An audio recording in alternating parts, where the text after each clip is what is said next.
আসসালামু আলাইকুম everyone. নাজনীতিস cooking এর আরও একটি নতুন রেসিপি দেখার জন্য স্বাগত জানাচ্ছি।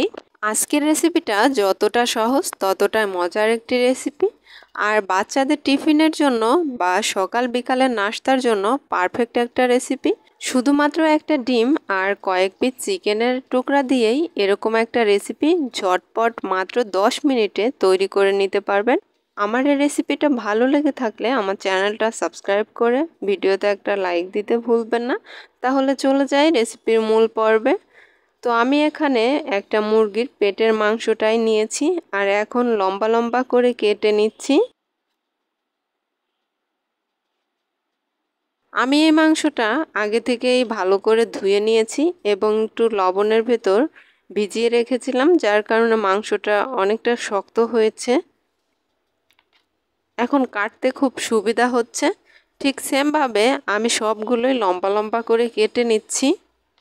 দেখুন আমার মাংসটা কেটে নেওয়া হয়ে গিয়েছে। এখন এর ভেতর দিয়ে দিচ্ছি 1 চামচ আদা, 1 চামচ রসুন, 1 চামচ পেঁয়াজ আর সামান্য মরিচের গুঁড়া, সামান্য হলুদ, সামান্য লবণ আর একটা ডিম দিয়ে এখন ভালো করে মেখে নিচ্ছি।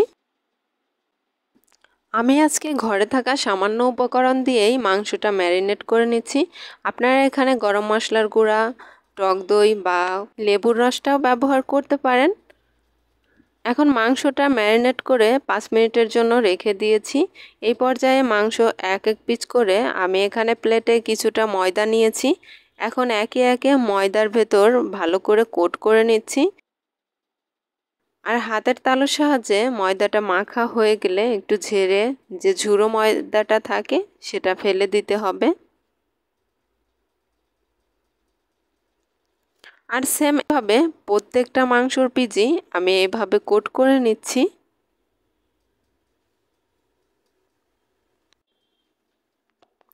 আমার সবগুলো মাংসই কোট করে নেওয়া হয়ে গিয়েছে। এই পর্যায়ে আমি কড়াইয়ে কিছুটা তেল দিয়ে তেলটা হাই হিটে গরম করে নিয়েছি। আর এখন একে একে এক এক পিস করে মাংসের এই ফিঙ্গারটা দিয়ে ভেজে নিচ্ছি। এই পর্যায়ে চুলার হিটটা লো মিডিয়ামের মাঝামাঝি রেখে ফ্রাইটা করতে হবে, তা না হলে ভেতর থেকে কাঁচা থেকে যাবে আর উপরের ভাগটাও অনেকটা ক্রিস্পি হবে না। তো সেক্ষেত্রে একটু লো মিডিয়ামের মাঝামাঝি চুলার হিটটা রেখে ফ্রাইটা করলে অনেক জুসি হবে খেতে। আমি যেহেতু এখানে তেলের পরিমাণটা কম দিয়েছি, তাই অনবরত নেড়ে চেড়ে নিচ্ছি আর এপিট ওপিট করে বারবারই উল্টে পাল্টে দিচ্ছি। ভাজতে ভাজতে দেখুন আমার ফিঙ্গারগুলো অনেকটা লাল হয়ে গিয়েছে। এখন আমি এগুলা উঠিয়ে নিচ্ছি, তা না হলে পুড়ে যাবে। দেখুন দেখেই মনে হচ্ছে কতটা ক্রিস্পি হয়েছে ফিঙ্গারগুলো। আর সেমভাবে বাকি ফিঙ্গারগুলো আমি ভেজে উঠিয়ে নিচ্ছি। সকালবেলা চায়ের আড্ডায় বা বিকালবেলা গল্পের আসরে খুবই জমে যাবে এই রেসিপিটা। আর এই স্ন্যাক্সটা কিন্তু বাচ্চাদের টিফিনের জন্যও ভারী উপযোগী একটা নাস্তা।